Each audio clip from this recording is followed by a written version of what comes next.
Basically, I'm a history teacher. All these years I have taught only history, but recently I have some diversion in my subjects.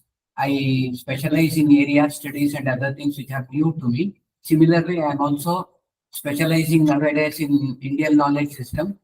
I got a very good opportunity today, and seeing the list of participants, most of them are faculty members. So what I'm going to do is I don't go to the basic things in this IKS for Indian knowledge system.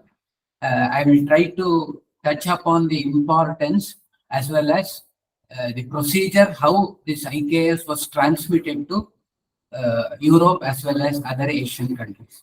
Yeah? I will start my uh, I will start today's talk with my normal system of invocation. This is my procedure since my very early days. वागर्ताविव संपृक्तौ वागर्त प्रतिपत्तये जगत पितरौ वंदे पार्वती परमेश्वर. Can we come to the third slide, ma'am? Okay, वागर्ता, I will repeat it once again. वागर्ताविव संपृक्तौ वागर्त प्रतिपत्तये जगत पितरौ वंदे पार्वती परमेश्वर. I go to not only Rudra but also the Kalidasa because the subject of today's talk is Indian knowledge system, and with this introduction, with the introduction of Kalidasa, I think we can go to the subject very easily. This previous slide, ma'am. Previous slide, please. Previous. I need to talk for around 5 minutes with regards to Raghuvamsham and Raga and Kalidasa. Raghuvamsham is one of the greatest Mahakavya of Kalidasa. This is an embodiment of Indian knowledge system. See, there are only 2 lines there, and the outer view of this particular shloka gives a simple meaning that we are going to Rudra or Shiva along with Parvati. Okay.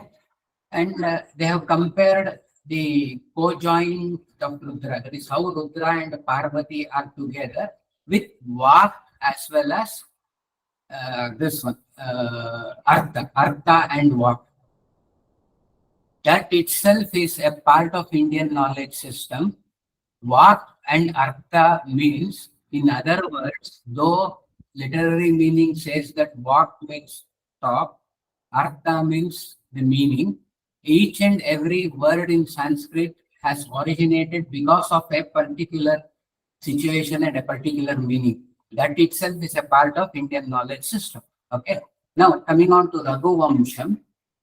Raghuvamsham has around 19 sargas. Sargas means cantos. It is roughly equal to various chapters. It is the story of Surya Vamsha. Surya Vamsha and Chandra Vamsha are the 2 major Vamshas in Indian history. So Surya Vamsha means it's they are the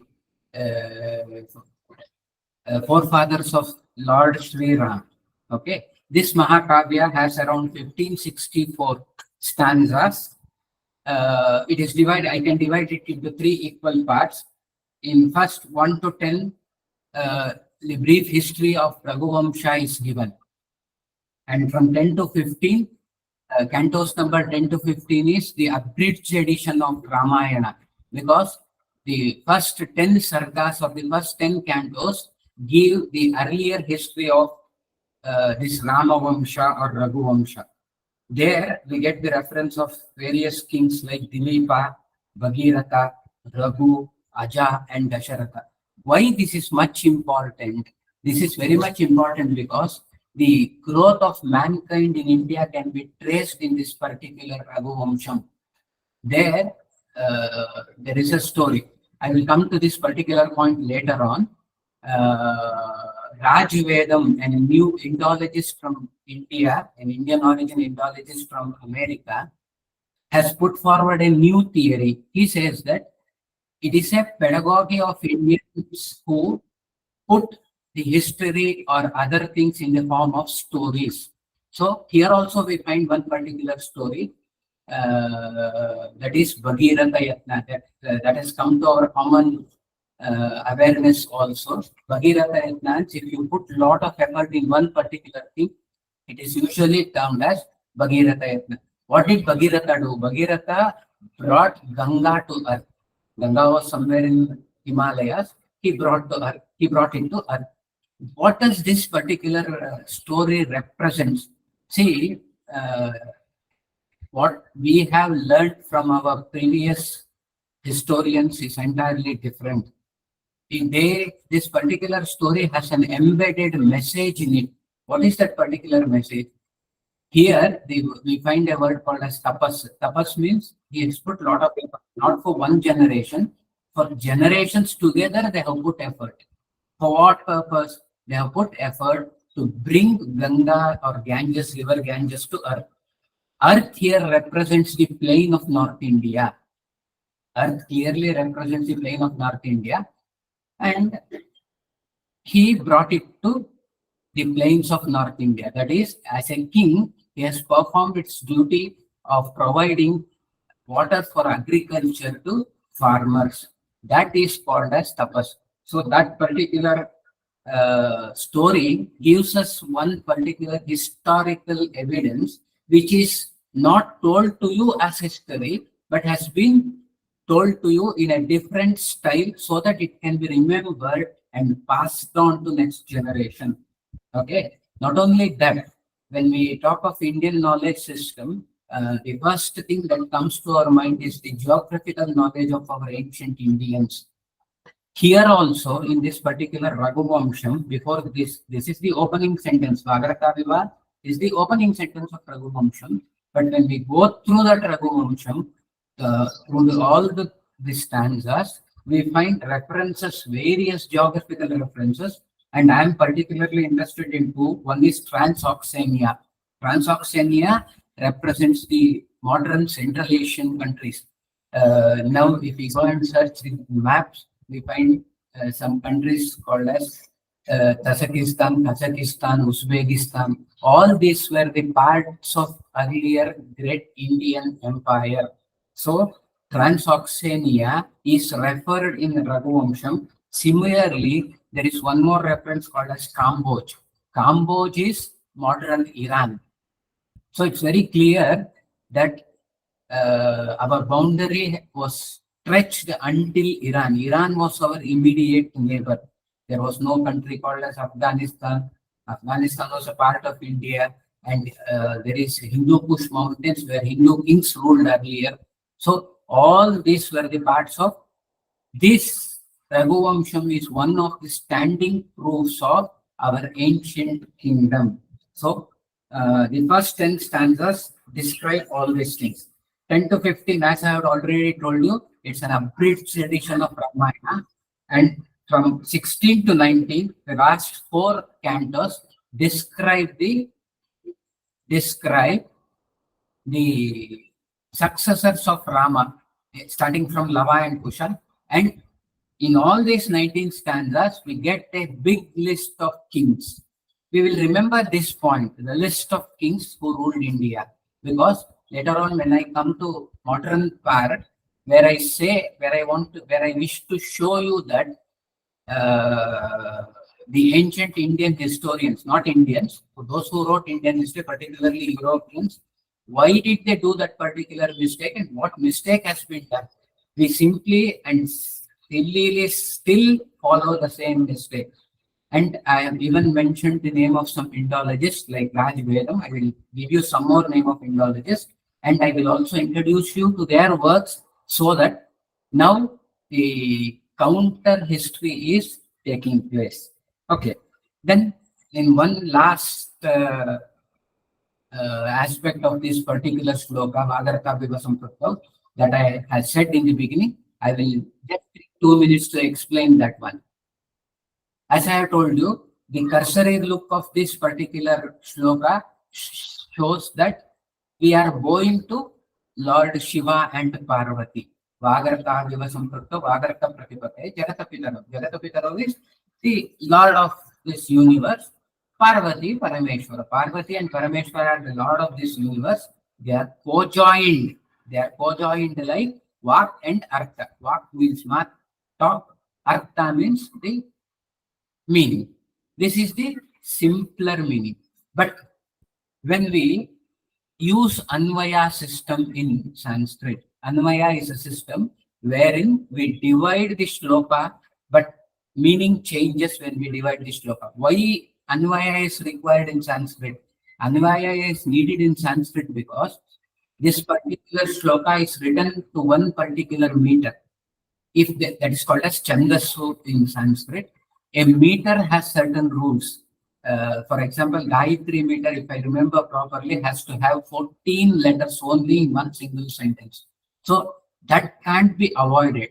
So then, under such circumstances, when we try to understand that shloka, we use the system called as Anvaya.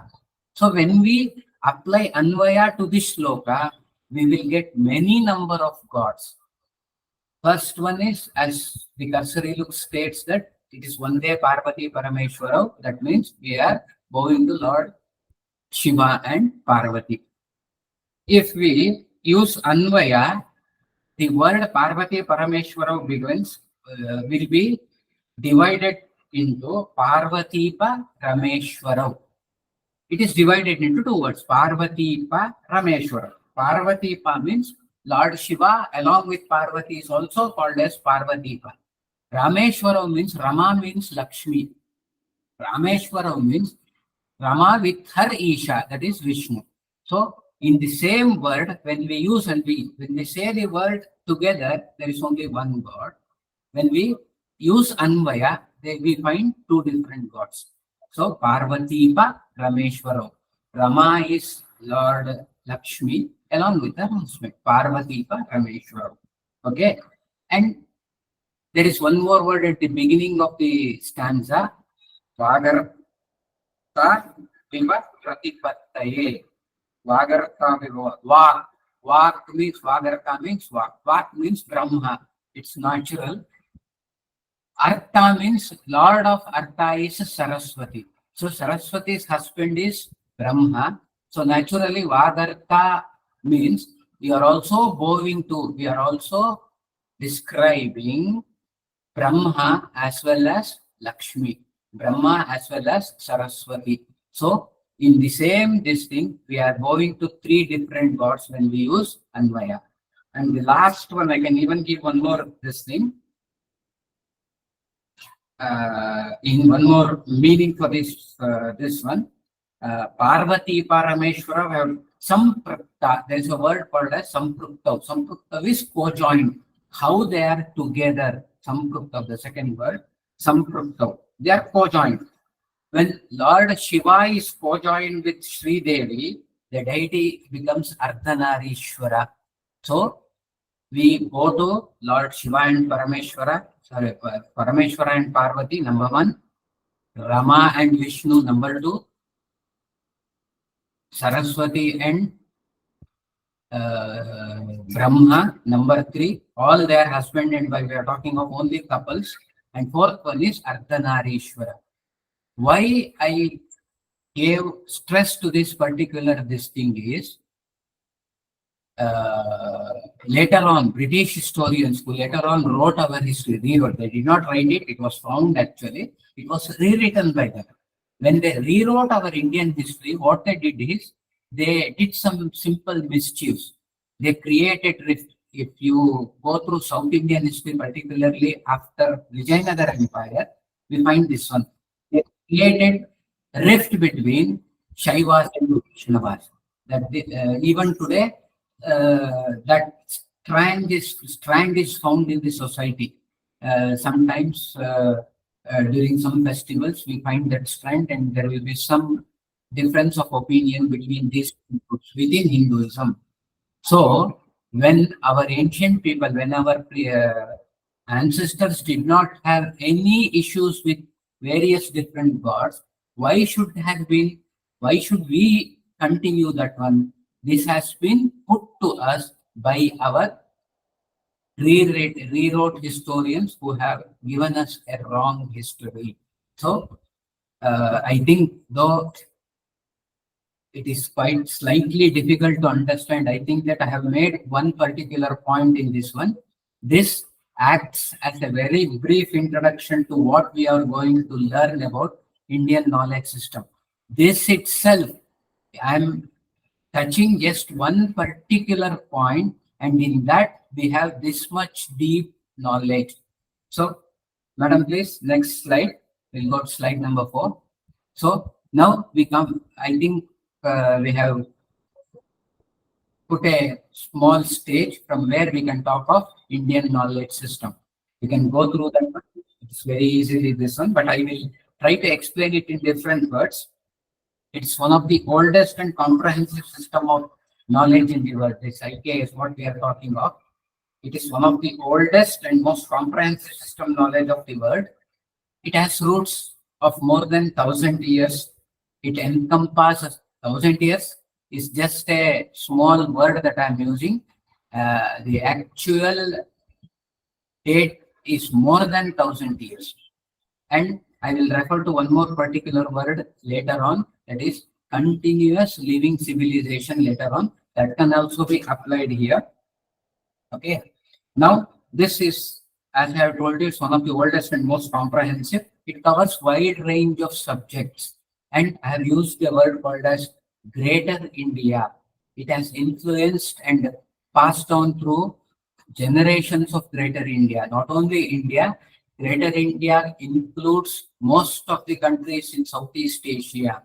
Most of the countries in Southeast Asia, modern countries like Java, Bali, Sumatra, Indonesia, even up to Philippines.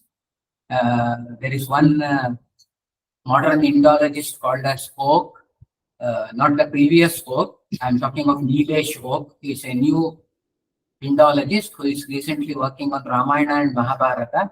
Recently, he has written a book and he has proved that even South America has many places related to Ramayana.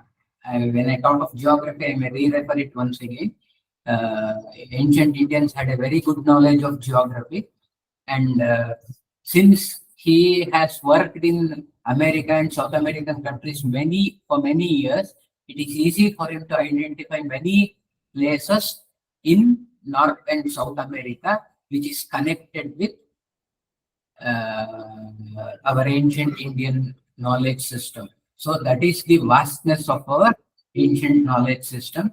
As I have told you earlier, it covers many subjects. It includes mathematics, science, technology, Ayurveda, astronomy, architecture, philosophy. I am not that much eligible to talk on that one, but regarding literature and historical aspects, I am going to deal with some things.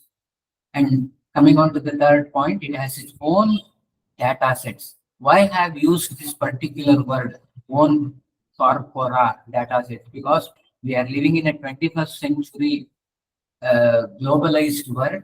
For whatever we say, we should provide data. Without data, whatever we say will not be accepted. So it's quite natural that I have brought this word particular this thing. But the problem with the data set of Indian knowledge system is very huge. That is, it is mostly in Sanskrit and other languages, which we don't use it today. And second thing, simply translating Sanskrit literally does not have any meaning. It has a lot of implied meaning. Sanskrit has a lot of implied meaning. One particular word, if you go and check it, you can also understand it. One elephant, for a one word elephant, you nearly get 12 to 15 synonyms. It is not that much easy to understand. For us, elephant means Gaja, only Gaja. Even Airavata is an elephant, but only white elephants are called as Airavata. That particular word Airavata is synonym to elephant, but it is used in a different situation. When we talk of Indira or when we talk of Indonesian kings even today are the followers of Rama. So naturally, their emblem is Airavata. There you cannot say that the Indonesian king or Indira is having Aja or Gaja. You cannot use that one. You have to use that particular word Airavata itself. So as I have It has many meanings, and simple literary translation creates huge problem.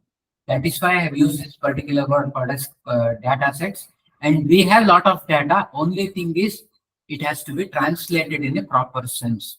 Okay. Methods and criteria for generating this validation is similar, akin to ancient system.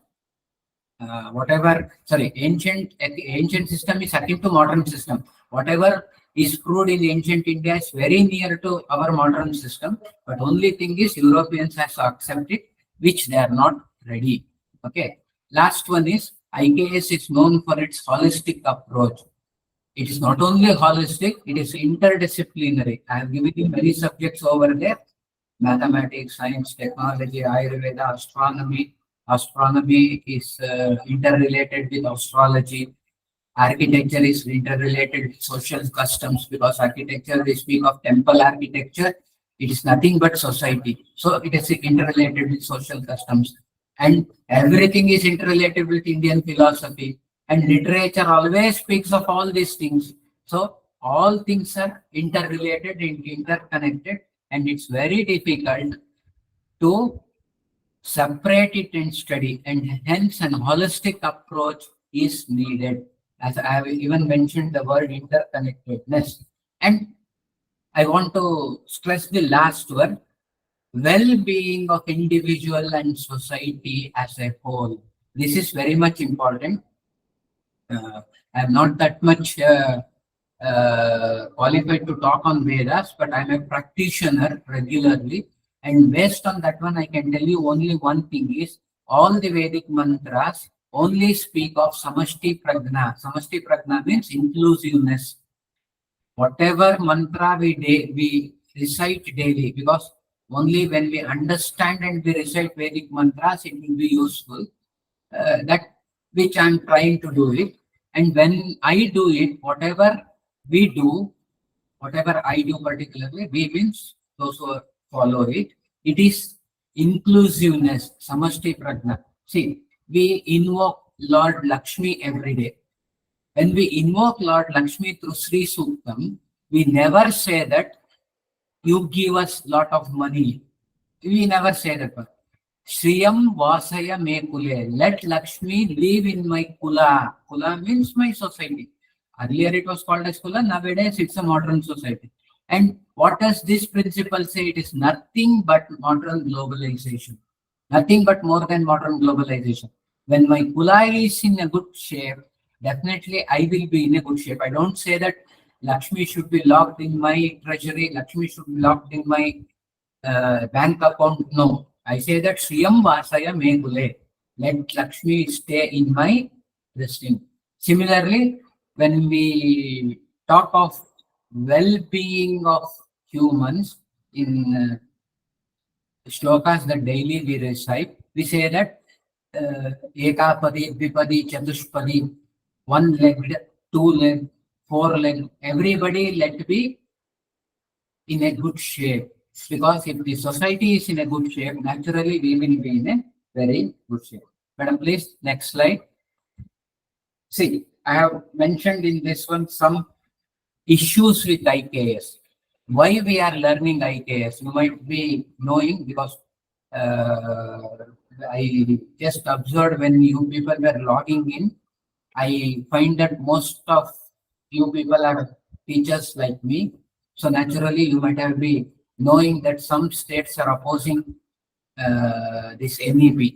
For example, my state, Karnataka, has made a decision to stop NEP from this particular end, and they have put up a commission to bring in a new system.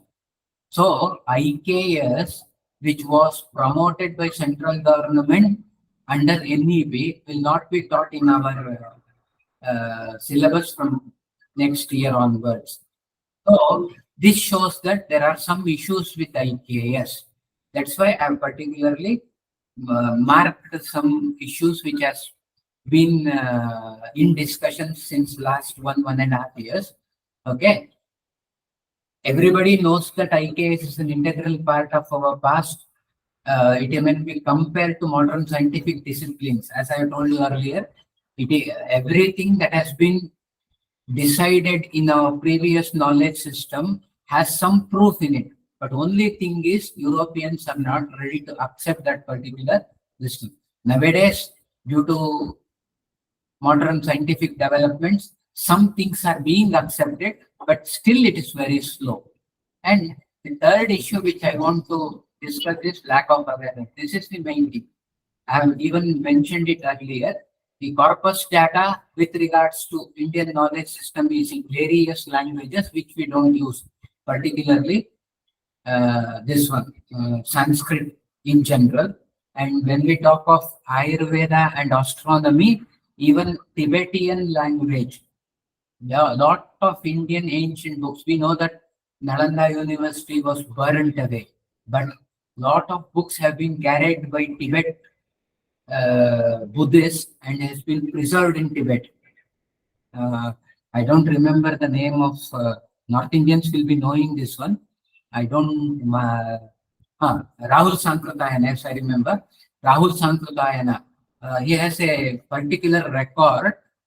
He, without studying in any modern education system like us, was appointed as a university chancellor in Sri Lanka only because of his knowledge on Indian systems, IKS. And he had made journey to Tibet and he collected it and he has kept all those things in Calcutta that is yet to be translated. So naturally, we don't have to lose our heart. Many of the things are burnt in Nalanda, but that are found in different languages, Tibet. That is lack of awareness. We are unable to translate those books, not only in Sanskrit, but even in Tibet. If that is translated, then lot things on astronomy as well as Ayurveda will come to light today. Okay. Then disconnect or lack of integration with modern scientific paradigms. This is what I am telling. You might have heard the role of Shankaracharya in moving all over India. There he used one system which is akin to our modern proof, but Europeans are not ready to accept that one.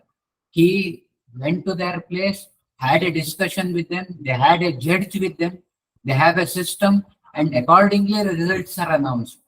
But this is not accepted by these modern people, and that is why this integration of Indian knowledge system to the modern world is facing a lot of difficulty, and that is one of the issue.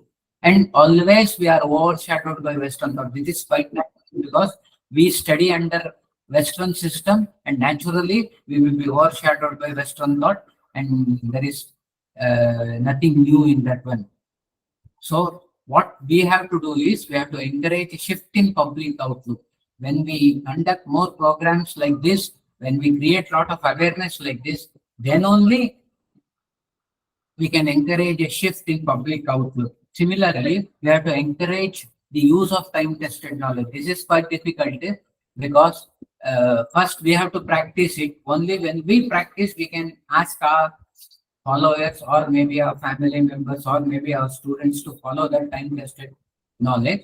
So at least today, from today onwards, we will make a vow that we will try to use this Indian knowledge system as much as possible. And I have left one or two small things here. I'll just take 1 minute for this one. And there is one other issue is fragmentation and loss of knowledge. This, you know, fragmentation is division. It has been divided because we have lost a lot of original sources, and lot of original sources has been taken away to European countries. That knowledge we have lost, and that is also an issue with the Indian knowledge system, and lack of institutional support for Indian knowledge system.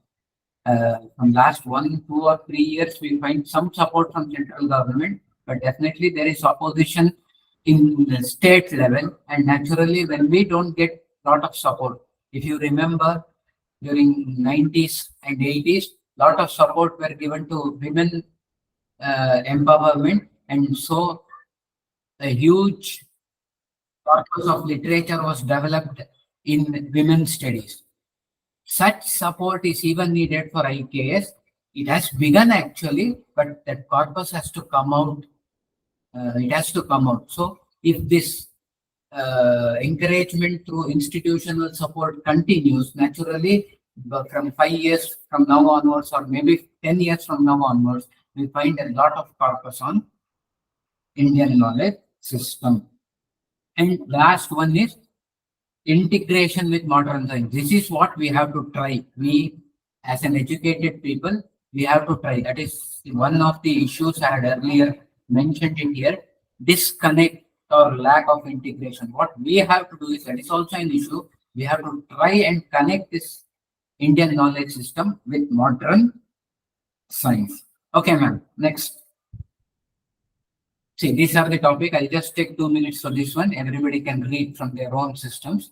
These are some of the topics. As I have told you earlier, I will explain only one or two amongst this one. There are many other experts who can talk on this one. I'm not that much expert in some of this one, but definitely I will go through Bharatavarsha, that's geography of ancient India. I will try to talk on Arthashastra because that is my field. Arthashastra. I will try to throw some light on temple architecture, and all other things. What I have done is I have included it in a particular slide called as science. I have brought all this under science, and there I will only give you rudimentary information. But with these 2 or 3 slides, I will give you a slightly higher information. But with all the other things, I will give you rudimentary information. Ma'am, next slide. Madam, please. Okay. This is one thing which has to be kept in mind while this is the major background for Indian knowledge system. What I'm going to do is I will give you a brief talk on how this Indian knowledge system was transmitted during ancient times. See, for this, we have to go to pre-Islamic Arabia, that is 1st, 2nd, and 3rd century of Arabia. This Arabia is not modern Saudi Arabia. It includes, nowadays, it includes 7 different kingdoms. It was full of, what you call it as, desert as it is today. It was also during the time which I am talking of. So naturally, only 2 things were available for them regularly. The 2 things were, one is dates and another one is palm. As you know, only with these 2 things you cannot survive in a desert. Therefore, they were heavily dependent. India was the border country. They were heavily dependent on India for each and everything. I have made it very clear that they had contact with ancient Indians and they knew India better than any Indian. We Indians had one small defect. We are self-sufficient, therefore we were not ready to move from our places. But for them, geography made them to move. That is why they became a very good business people. At the beginning, Arabs were coming to India just to feed their people at the beginning. They were dependent on Indian things, and they used to come to India, collect those things and go back to their country. But later on, after some generations, they understood that they can become what you call it as a businessman. So they changed their style. At the beginning, they used to collect things from India and go back and sit in their place. From now onwards, what they did is they collected more things from India. They dumped half of it in their places, and the remaining half was taken to the marketplace somewhere in Turkey. So their geography, there is a very famous statement. They say that geography makes man. Man is molded by the geography of that particular area.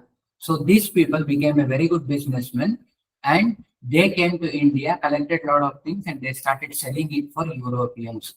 Along with this, the knowledge of Indian system went over there.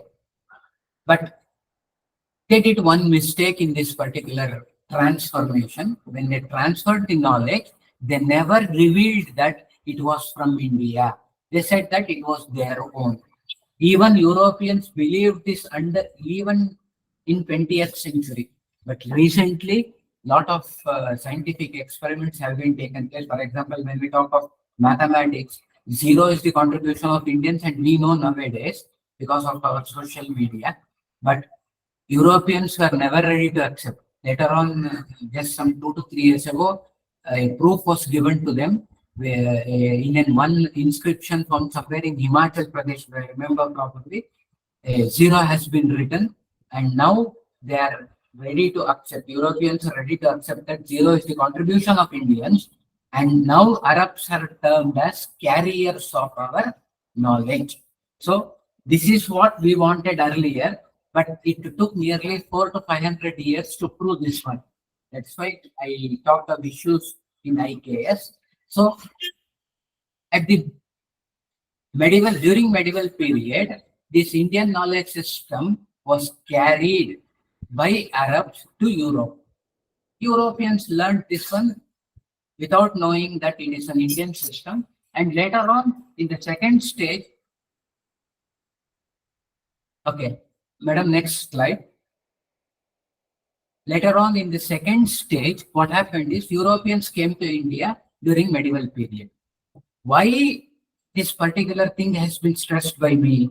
See, I have written one sentence here, Al-Biruni, Kitab ul-Hind. This is the book that he has written. This book is an historical text. There is no doubt in that one. Why it is considered as historical text? He witnessed all those things. He came to India with Ghazni Muhammad. He witnessed all those things and he wrote it. But still it has some defects. Why? Because he did not know the language. He did not know the customs. He did not understand the body language of people.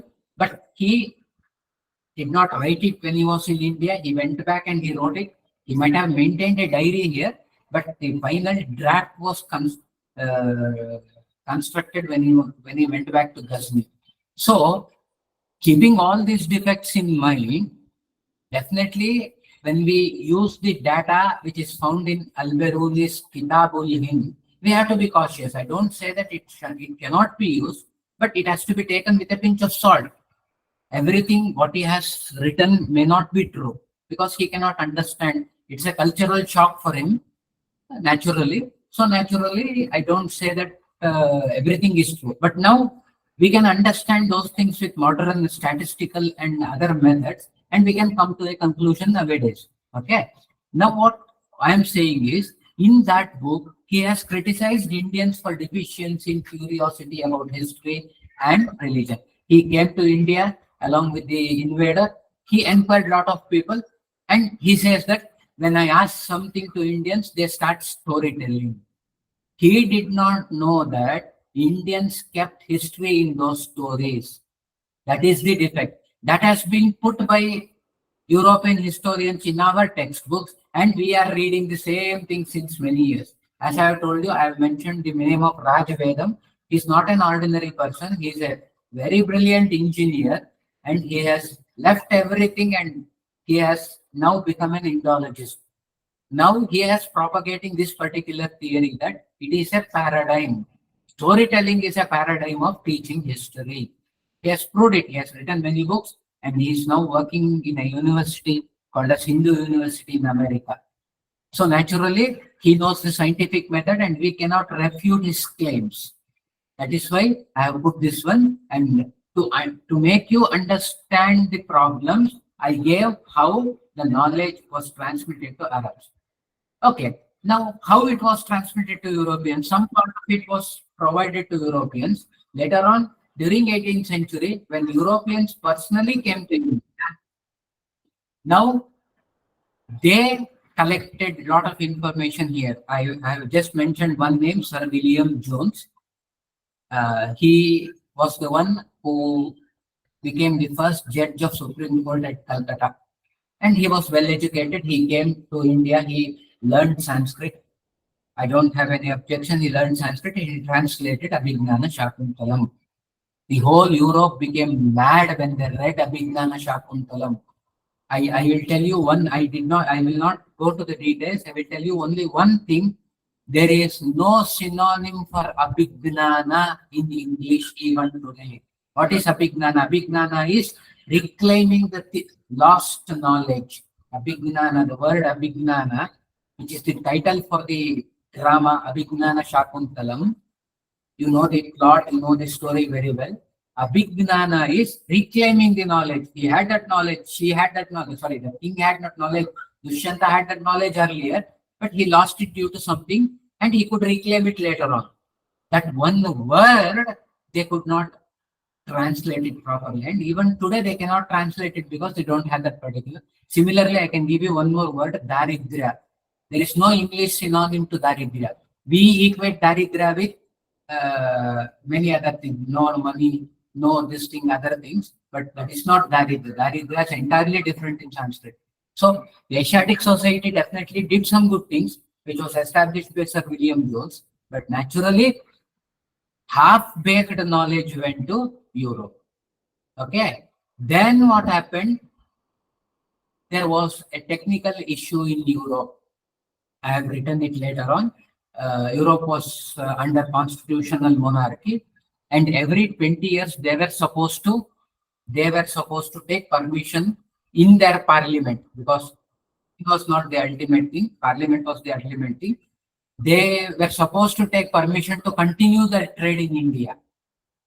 But Europeans were enlightened, common Europeans were enlightened. They knew how this East Indian Company is doing trade within India by exploiting Indians. Therefore, they opposed it in their parliament. When the East India Company faced opposition, they could not get the license, and therefore they started making false promises to European Parliament.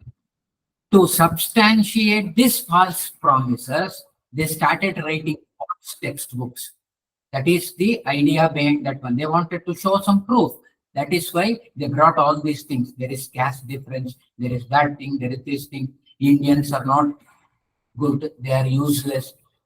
They were the one who first said that. In case of Abhignana Shakuntala, they were the one who first said that during the times of Kalidasa itself, their knowledge system was so high that nobody could even do it in 18th or 19th century. But now they are giving a different information so that their things are processed fast. And they even propagated one which I have written it here, providence theory. Providence theory states that Europeans are born to just rule and make Indians proper. This is their providence. That is, their Lord has given them permission to do this one, and even that was accepted, and their Charter Act was continued. That means they could do business continuously. Why the problem happened? I have given 2 or 3 things. See, they came with a particular mindset.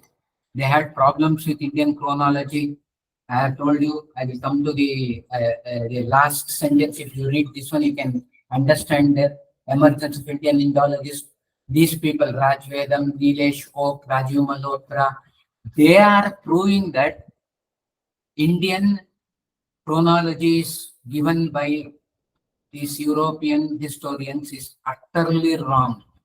It goes back to more than 1,000 years previous. So naturally, when that happens, by that time, England was nowhere in existence. England, the country, England was nowhere in existence when Ramayana Mahabharata happened in India. For us, Ramayana Mahabharata, though we considered it as a cultural as well as religious thing, it is definitely part of our history.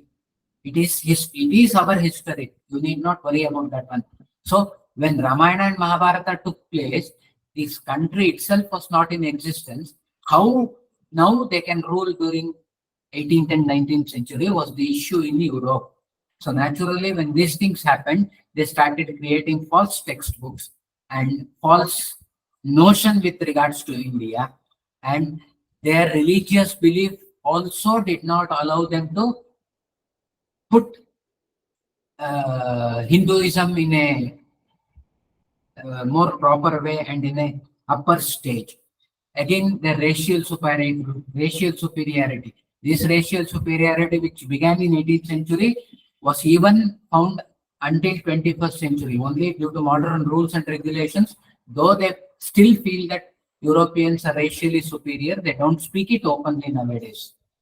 So All these things became a handicap for Indians and a wrong. As I have told you, as I have proved earlier, the Arabs had different intention when they gave Indian knowledge system, when they transmitted Indian knowledge system.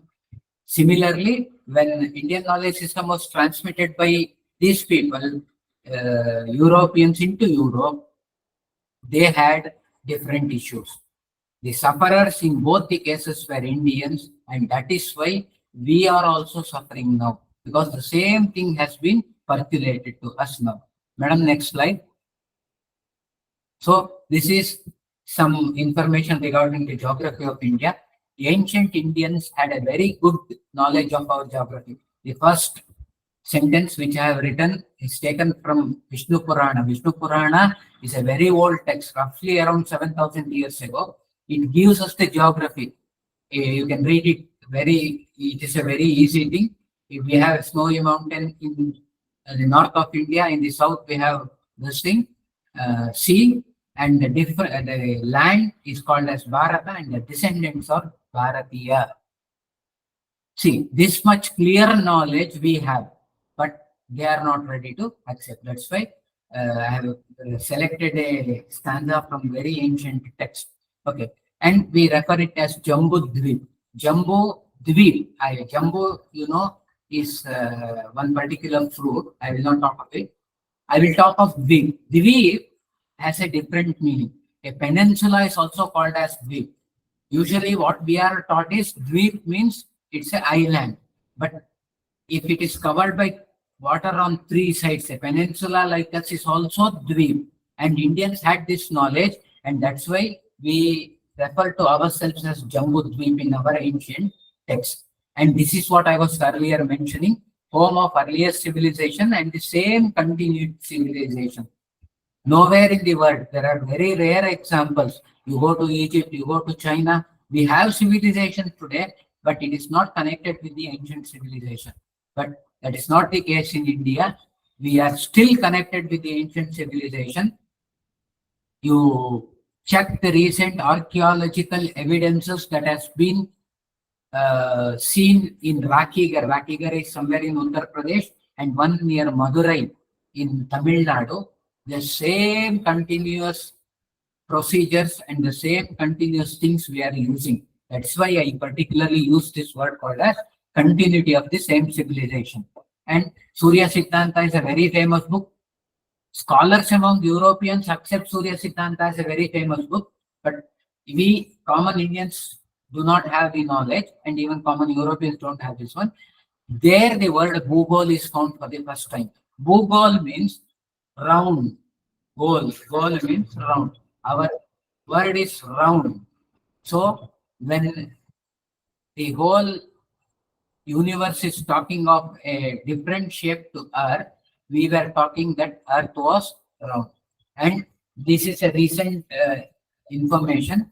Old Chinese tradition has been extracted now. They say that Indians are land of wise people. They have innumerable holy books, and they have scientific books.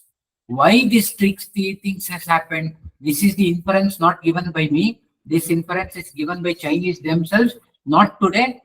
In the old textbook, it tells the three things. Land of wise people, they have innumerable holy books, as well as they have innumerable scientific books. This is possible only because of their geographical condition. Indian geography is so much suited that it is because of this geography we are called as knowledge capital of the world. Next slide, man. Similarly, we have the knowledge of topography, physiography, flora, fauna, everything is mentioned. Everything, I don't have time now because we are coming to the end of the talk. That's why I don't want to continue that one. I have some two other things to say. That's why I will stop it here. The thing is, each and every mantra that we recite has this lot of information with regards to flora, fauna, natural resources, even agriculture. Rudram mentions everything. Goduma is wheat. Masura is Masur dal. Everything is mentioned in Rudram. So we have that all accurate knowledge. Only thing is we have to disseminate it properly. So for that we have to learn Sanskrit and other things, and we can disseminate it. And this is one issue that I wanted to discuss. We every day we recite a suktam called as Nadi Suktam. Imam me Gange Yamune Saraswati Shatadrustomam Satita Parushnya. That is, we mention the name of many rivers. Ma'am, please go to the next slide. See, this slide is not mine. This is from a French historiographer called as Michael Dormio. What he has done is he has taken a satellite picture and he has proved this particular Nadi Suktam is true. See, I will repeat that Nadi Suktam once again. We'll just go through the name of rivers. Imam me Gange Yamune Saraswati Shatadru. Shatadru is satellite. Imam me Gange Yamune Saraswati Shatadru Stomam Sachutapa. Sachutna is Rabi and another one is China. See, without any instruments, everything has been written in a proper order. Imam me Gange Yamune Saraswati Shatadru Stomam Sachutapa Rishnya Asikna Marudrute. Marudrute is Jhelum. Asikna Marudrute Vitastayar Ji Kiye. This river has subdivisions. RG Ki river or something it's called as. Everything has been mentioned very clearly in our ancient texts. Only thing is, as I have told you, has to be disseminated. Please come to previous slide, ma'am. Another one. No, previous. Then places of Ramayana and Mahabharata, you get innumerable modern Indian texts which proves that this Ramayana and Mahabharata, this thing has been proved and that the places are still in use, and Kurukshetra is the best example, Ayodhya is the best example, everybody knows, I will not talk about that. And I try to spend 2 minutes on this Kalidas Meghadutam. Meghadutam, it's one small kavya written by Kalidas. It has around 140 stanzas, 4 line stanzas of 140 this thing. There, the geography of India is very well established. I will just give you a reference. I am not going to explain it. There is one General Vaidya from Pune who was working in Indian Air Force. He has taken a single-seater plane, Hercules, if I remember properly, it's Hercules plane, and he has followed the route that has been directed by the Kavi, that is Kalidasa, in that Meghadutam to that Duta. Duta is the messenger. In this case, it's the cloud. So, it is divided into two things, Purva Megha and Uttara Megha. Until Purva Megha, it is somewhere very near to southern part of Delhi. Every place has been mentioned very clearly. In Uttara Megha, there is some issues because Uttara Megha refers to Kailasa. Kailasa is a, what you call it as, imaginary place. As scientifically, it is an imaginary place. For us, culturally, it is different.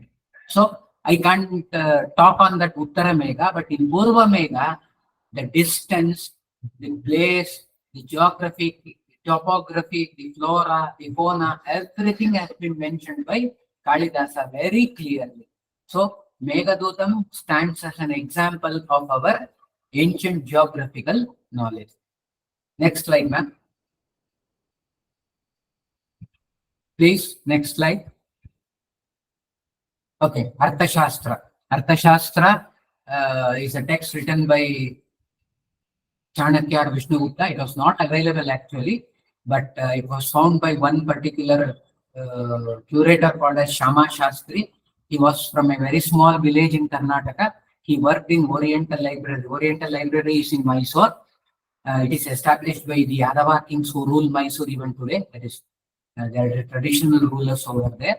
Okay. There, he found that script. It was in Moody Sanskrit, the older type of Sanskrit, and he somehow managed it to translate it into English, and later on it was revised. After his first thing, it was in 1903, and by 1908 he could translate it. By 1925, we had another copy also. Now, all the parts, most of the parts are recovered. Earlier, we had cross references with regard to Arthashastra, but now most of the parts are recovered. I will tell you only one thing.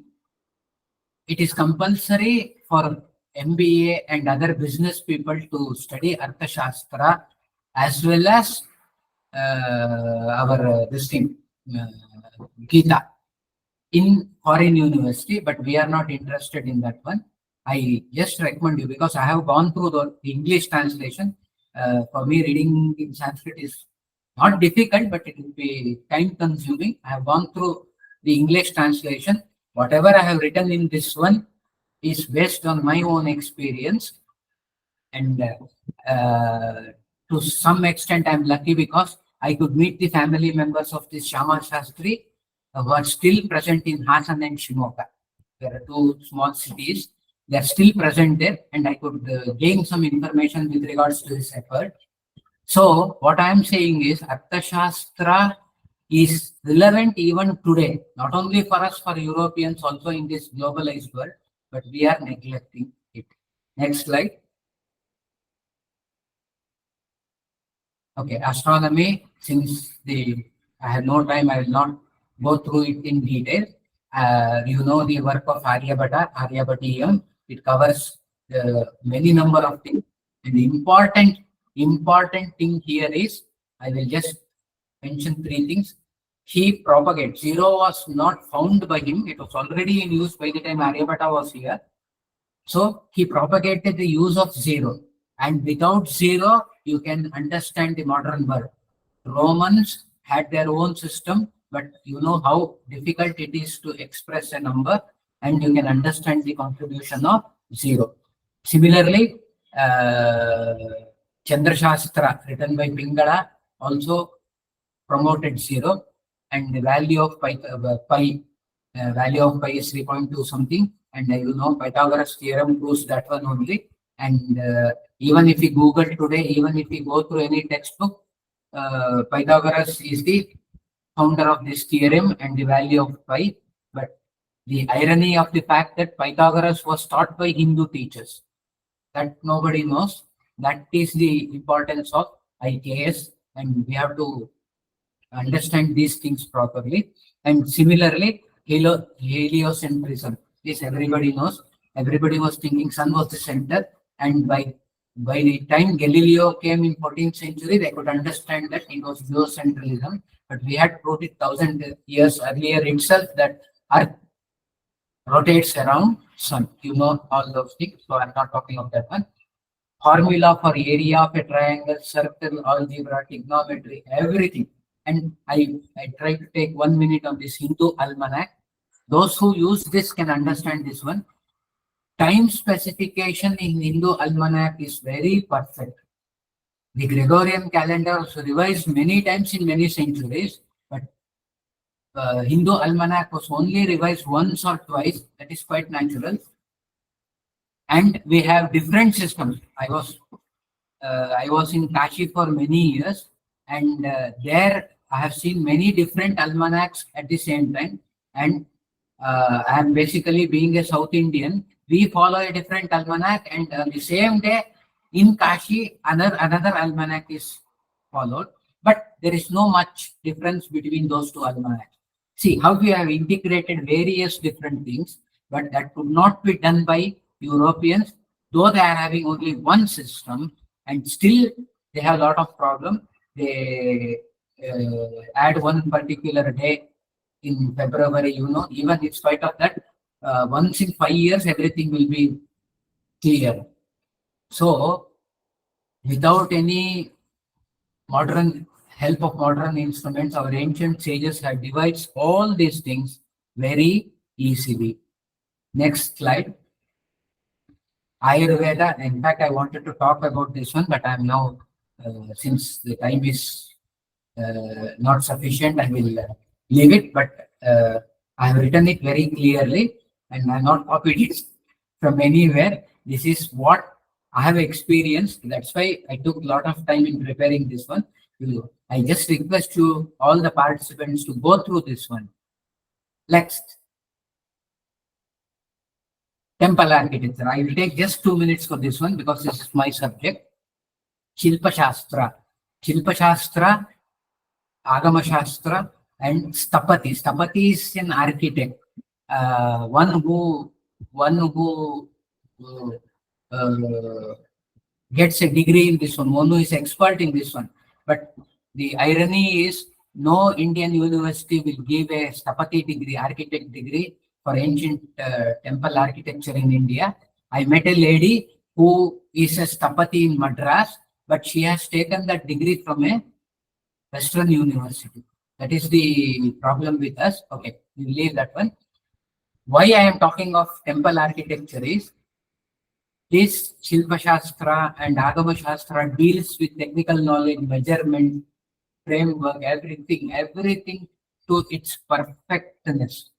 Everything is perfect. There is geometry, there is geography.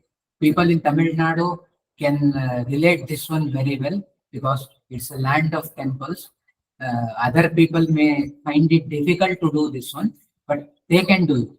Okay, I have mentioned one textbook name as Manasara that was translated by one Ramaraj in Tamil Nadu. He was one of the descendants of Vijayanagar Empire. I have read the textbook Manasara, but it is half, three-fourth translated text.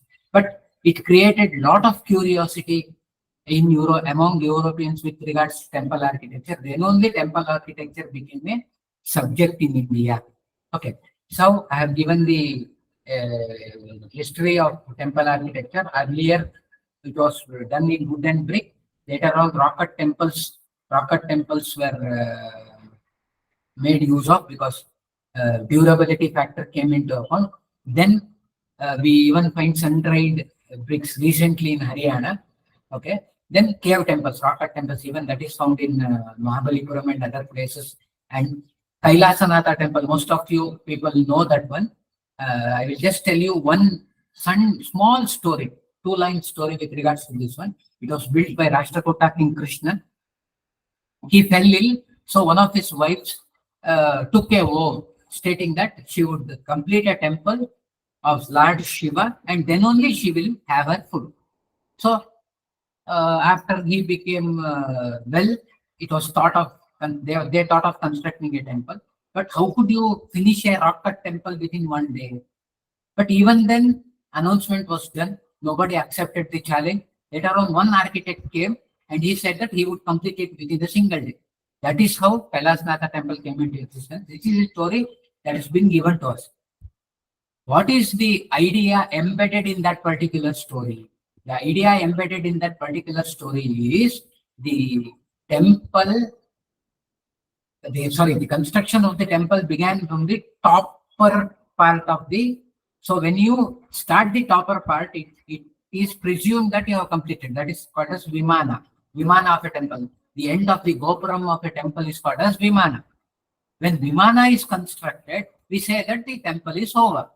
So they wanted to send a clear message that it is a rock cut temple, a temple that has been cut from the top to the bottom. That message has to be, let's see, they are talking of a thing which is supernatural.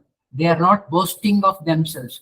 They are saying that they have done a simple thing and they have kept the story very simple, but they are successful in passing that embedded message to future generation. Recently, an engineer estimated, he is an England engineer, he estimated that 50,000 tons of stone might have been cut to create that temple. So assume how, with what instruments, with what precision they have cut that much stone. And one more thing, no piece of a stone is found very near to that temple. Where they have put those stones, where they have transferred it, nobody knows. Okay, that is why temple. And last one, the reasons why temple. See, for us, temple is a what do you call it as religious structure. But for ancient Indians, temple was never a religious structure. It was a part of their religion. I don't refute it, but for them, it was more than religious thing. It was an economic center, it was a social center, it was an administrative center, and Without political support, they couldn't have constructed. That is why only temples of ancient India is surviving. No secular buildings of ancient India is surviving because of the nature of this one. We have found a Hoysala inscription. They shift during 13th century. They shift their capital from Halebid to Belur. Halebid is old capital. Belur is the new capital. Halebedu, the word itself signifies old capital. When they came to the new capital, merchants from that capital came and met King Vishnuvardhana. They demanded that government should give a permission to construct a temple, but they don't want money from government. They are ready to provide support, money, everything. Only thing is they needed the permission from the king. And the king asked, why do you need it? They said that when you were in the older, that is Halebid, older capital, you gave permission for one temple. That is why it prospered. Now we also want prosperity. That is why you give us. That is why the new Channakeshava temple, both this old one, old city, that is Halebedu, has one temple, and here we have Channakeshava temple. Both the temples are now in UNESCO list. You just try to assume this one. That is why I have written it. It is not only the center of religion, but is also the economic, social, administrative, and political center. So temple did not act as one particular aspect. It was multi-activity center. Next slide, please. Science, I told you, since I just jumped this one, I need some time for a question and answer. Only one I will, there's one reference to called as wood steel there. The word wood, English word wood, has come from ukku and one more Tamil word, yakku. That itself is a proof that Indian knowledge system was a part of the world earlier. Okay, we'll go to the last slide now. These are the two things. One. Just a minute. This is the recent excavation in Harappa site where dentistry was practiced. You can just modern day, everybody will be going through this particular procedure, root canal. That's a common issue nowadays. This is the instrument. At the top, I have pasted it separately. That is the instrument which was used for root canal, and we have found one tooth made of which hole has been made by our ancient in modern Punjab today. Okay, go to the last slide now, please. This is the conclusion. So I will not go through or I will not read this one. At least we will take a vow today that we will try to adopt Indian knowledge system in our daily life. And I will also say that let us be scientific in that one. Because that is one of the issues which I had discussed earlier, why Europeans are not accepting us. I don't say that just to please them we will accept it. It is for our benefit that we will accept. We will think it in a scientific term.